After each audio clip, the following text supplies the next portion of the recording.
na yi farin ciki da Allah maɗaukakin sarki ya bani dama in zo yau nan garin Tiliya domin in gane ku, domin in sadu da ku kamar yadda muke yin shi yanzu. Ku jagora na wannan yankin, mu tattauna da ku, mu gan zaman rayuwarku, mu gan halin da kuke ciki, mu gan irin matsalolin da kuke fuskanta, don mu iya sanin irin gudunmuwar da za mu kawo muku. Tiliya, kamar yadda mayar da prefe suka gai, yau da shekara kusan 5 kuna cikin matsalar rishin tsaro, sabili irin abin da yake wakana a yankin nan na yamma na ƙasar Tiliya.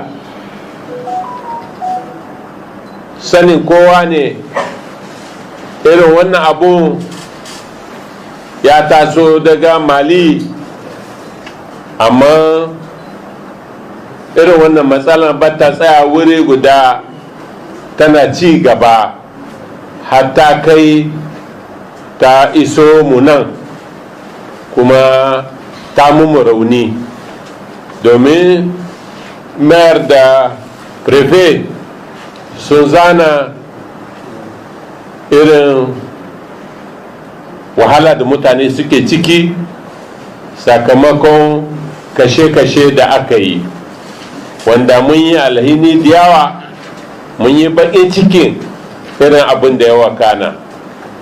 To na zo ne don muku jaje, na zo don muku ta'aziyya, na zo kuma don yi kira, saboda wannan al'amarin bayyada ma'anar komi. Yara su ɗauki makamai su yi amfani da su ba tare da suna da kowane guri, kowace bukata wanda suka gabatar, wanda ta nuna cewa akwai maganin da ake iya a yi mata. Abinda ban maso musamman irin wannan matsalar ta yi sanadiyar rabuwan kanun jama'a, su da suke raye tare tun da Allah ya halicce su. Zamantakewa tsakanin ƙabilu na wannan yankin ta tarihi ce, kuma zamantakewa alheri ne, amma yau da 'yan shekaru an fara samun matsaloli wanda in ba a yi al'akari ba za su haddasa rabuwan kai, za su haddasa kabilanci, za su haddasa kashe-kashe hiye da abin da aka gani.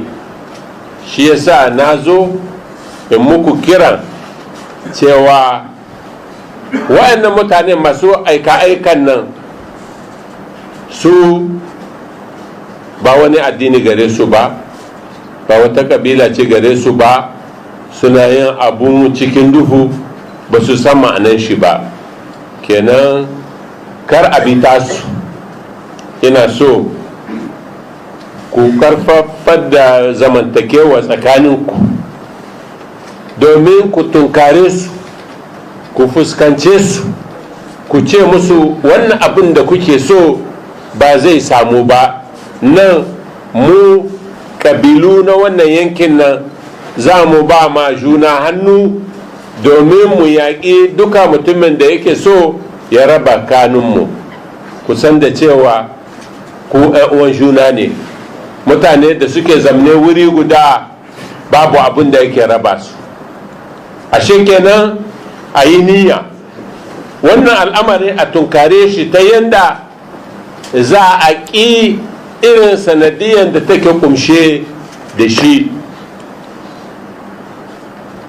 Ku karfafa danƙon zumunci, ku ba juna hannu.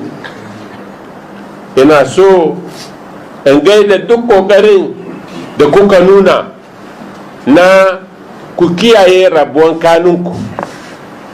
Ina so in jinjina masu jawonmu da aikin da suka yi. Ina so in jinjina ma duk mutane da suka sadakar da kansu, musamman ina ma Lieutenant Colonel Sharif Ahmed addu'a ta Allah sa ya futa, ta Allah ya bashi aljanna firdaus sakamakon kishi da ya nuna ma kasanmu. Sharif ya kamata ya yi ritaya, amma yake yana so ya zamna soji, saboda wannan lokacin ya ce ba lokacin da shi zai bar bindiga ya je ya yi kwana ba. Na ce mishi ni da kaina, wannan wurin da kake akwai hatsari.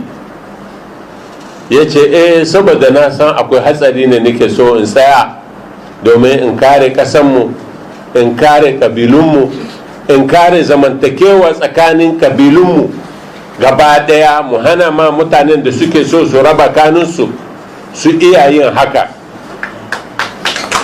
Kuma ya mutu a matsayin shahidi. Allah ya ji kanshi, Allah ya gafarta mishi, Allah ya rahamshe shi, Allah ya rahamshi duka abokanin shi da suka rasu tare da shi a cikin wannan faɗan. Abinda nake so in tabbatar muku da shi dangane da zaman lahiya da kwanciyar hankali, gwamnati za ta ci gaba da ƙara ƙoƙari na kwanciyar hankali ya tabbata. Kuna tune a da tiliya post militaire ne, yau kunga ya zan babban bariki na soji.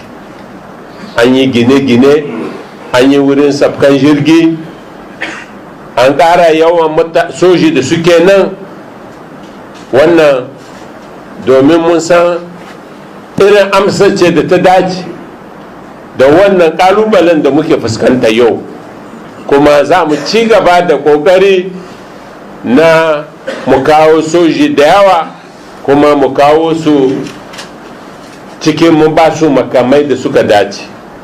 Ku shaidu ne, kun ga makaman da soji suke da su yau ba su yi kama da makamai da suke da su a da. A da babu irin wannan kalubale, in ka tashi ka haura kumi za ka yawo ka je ko ina inda ka ji ishirwa za ka sabka ka sha ruwa ka ci abinci ka ci gaba. Da zamanmu irin wannan yake, amma lokaci ya sake, mun fuskanci matsaloli sabi wanda ba mu san su ba. Maganinsu na farko shi da soji. Mun kawo soji, mun kawo su da yawa, mun ba su makamai, kuma muddin hakan zai kasance wajibi ne za mu yi shi. Wannan abin da nake so in gaya muku. Banda wannan kuma ina ƙara kira da waɗannan mutanen da suka ɗauki makamai, kamar yadda nake kai musu wannan saƙon kullum, su yi nazari su gani. Yau shekara da shekaru suke cikin wannan al'amari, amma ba mu gan suka ƙaru da shi ba. Kenan duk cikinku wanda yake da ɗa ko ɗan uwa wanda ya shiga wannan hanyar tabbacewa, mai maras ma'ana ya isa mishi da saƙon cewa ina ne za ka, mine ne kace so. Saboda haka na tara yau da kusan wata biyu mutane wakilan jama'a na jihar Tawa gaba daya, na jihar Doso, da jihar Tilaberi, wanda wannan matsalan duka gaba daya ta dame su. Sarakan gargajiya da prefet da gouverneur da maire da député da duk ilahirin mutum mai faɗi a shi mun tara su zauren shawara can ne muka ce musu mu daina kwana mu tashi, wa'annan mutanen da suka ɓace mu je mu farauto su mu mai da su hanya. Wannan aikin mun fara shi, kuma insha Allahu za mu yi nasara. Kenan ina kiran kowanninku da yake da ɗan uwa ya isa mishi da kiran wanda ni na yi na wannan aikin bai da ma'ana, ba zai kai ko ina ba, kenan a fasa shi. Kuma insha Allahu ba za mu yi kwana ba, za mu nemi hanya irin wannan. Amma muna neman wannan hanyar kuma za mu ƙara yawan soshi, za mu ƙara kayan aikinsu ta yadda insha Allahu mu tabbatar karewa ga jama'a. Kuma irin abin da aka shaida ikinawan da bakorat da sauran wurare inda aka kawo irin wannan mugun hari ba za a ƙara yin su ba insha Allahu. Kenan ina kira gare ku wakilan ƙabilu, ku yi shawara tsakaninku, ku yi shawara, ku nemi hanya ta a kan wa'annan mutanen cikin ruwan sanyi. Amma mu abinda yake wajibi gare mu shine mu tabbatar da mun kawo soji da yawa, mun ba su horon da ya dace, mun ba su makamai domin su iya kare kasa, kuma hakan za a yi shi insha Allah. Na turari irin bukatu da prefet ya gabatar dangane da zaman lahiya, na ba shi amsa cikin wannan maganan da na yi. Abinda ya shahi makarantu, domin ƙasa in babu ilimi babu ƙasa. Chez le préfet, matsalan makarantu a daji a ƙasanmu irin wannan pastoral, akwai magani biyu da za mu yi amfani da su ran da muka kare da matsalar tsaro, kuma ba da bata lokaci ba insha Allah za mu yi nasara. Wannan matsalar za mu mance da ita, mu shiga aikin ginin ƙasa insha Allah. Abin da ya shahi ilimi, kun ga ƙasar Tiliya makaranta 50 gare ku, ba su kazance ba su yawa ba. Ni daga taskar nake, mutanen adadin mutanen taskar irin na Tiliya ne, amma fadin taskar yahi na Tiliya. Amma makaranta hal 100 guda da wani abu muke da su. Yanzu kun san nawa muka mai da su makarantu 5, manya da 'yan ƙananan kaɗan ban san adadinsu ba, amma ba sa kai 10. Nan ma on va faire la même opération. Duk yankin da ya kamata, maimakon a bar kowane rijiya, duk inda chef de tribu a mishi makaranta, babu yara, wurin yana da nisa, mushen ya ta yi baya aiki, za mu haɗa su, mu yi gidaje na zamani, mu musu wurin kwana, wurin mu kula da su, duk abin da ya shahi rayuwarsu. wannan ne tsari sabo da na zo da shi kuma za mu aiwatar insha Allah. 'yan mata su ma za mu musu wurin kwana nan tiliya, za mu ma 'yan mata na sai ishe wurin kwana za mu kula da su. za mu fara da 'yan mata tana yiwa har samarin ma za mu musu insha Allah, amma da 'yan mata za mu fara. na shurari kokinku dangane da a muku lise, in ba mu da malaman makaranta isassu wanda suka kure ko an yi lise bai da amfani, kenan za mu yi nazari. amma yarinya daga tiliya ta tashi ta je cintabaradan ta rasa inda ta tsugunna, wannan zance a cikin shekara guda biyu zai kare, saboda cintabaradan za mu musu interna, za mu kula da su. yarinya in ta tashi daga tiliya za ta samu gida na gwamnati da gado da abinci da abin da za ta sha da kare lahiyarta, duka za su tabbata insha Allah cikin tsarin da muke yi a watanni da suke gabanmu. za ni kiran wani babban taro na duk masu iya taimaka mu, kuma suna da yawa, na san da haka za mu samu kudaden da ya kamata domin mu yi interna na 'yan mata. amma a wurare irin wannan ba 'yan mata kaɗai ba ne ya kamata, amma interna har da 'yan mazan za mu musu insha Allahu. za mu ba da umarni kuma za mu yi aikin wannan gadan-gadan da yardan Allah. Monsieur le ministre de l'Intérieur, Monsieur le ministre de la Santé, kun shurari kokensu dangane da ƙasar tiliya kaf gudan ƙasa babu sage femme. wannan bai kamata ba, ya kamata a kawo sage femme ɗaya, ako sage femme har biyu, sa'an nan za mu ci gaba insha Allah. ministre de la Santé ya ce maka monsieur le préfet, ambulance insha Allah wa sati biyu za a kawo muku ita. muna da labarin an yi gobaran daji diya, kuma an rasa ciyawa diya, kenan akwai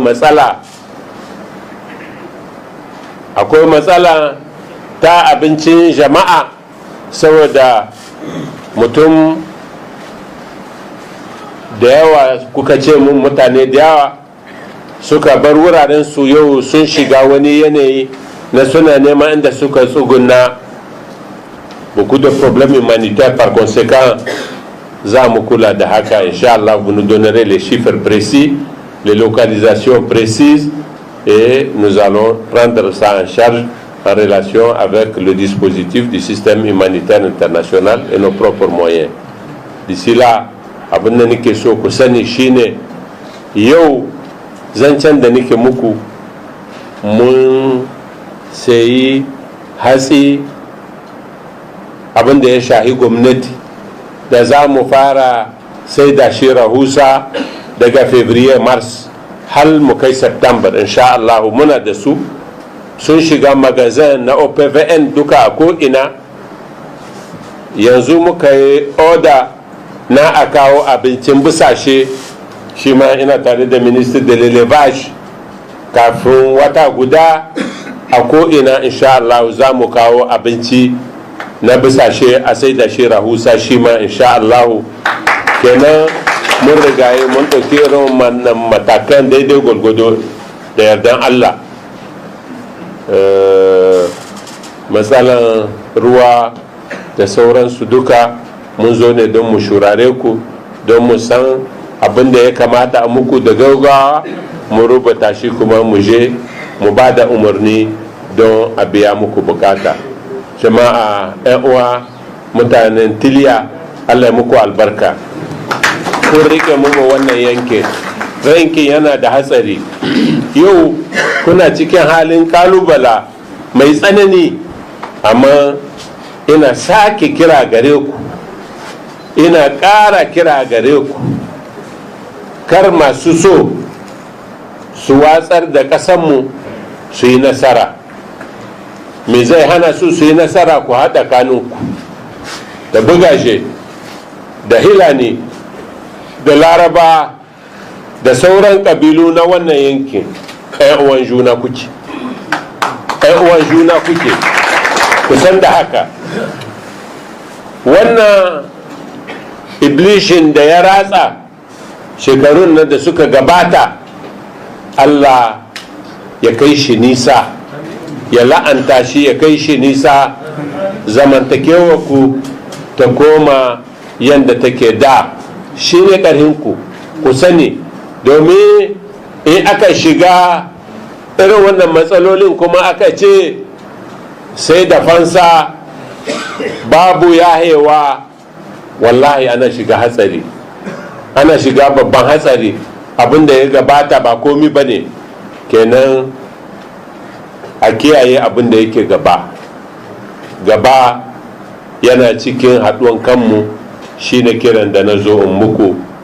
Na yi imanin da za ku karbi wannan kiran, amma mu gwamnati aikinmu mu kawo kwanciyar hankali kuma mu tabbatar da zaman lahiya. Wannan yana rataye ga wuyanmu, amma muna so mu dogara bisan ku, domin kuma ra'ayin naku ya zan ra'ayin sulhu, ra'ayin yahima juna, ra'ayin abin da yake gabanmu tare za mu tunkare shi, amma ba cikin kanunmu suna rabe.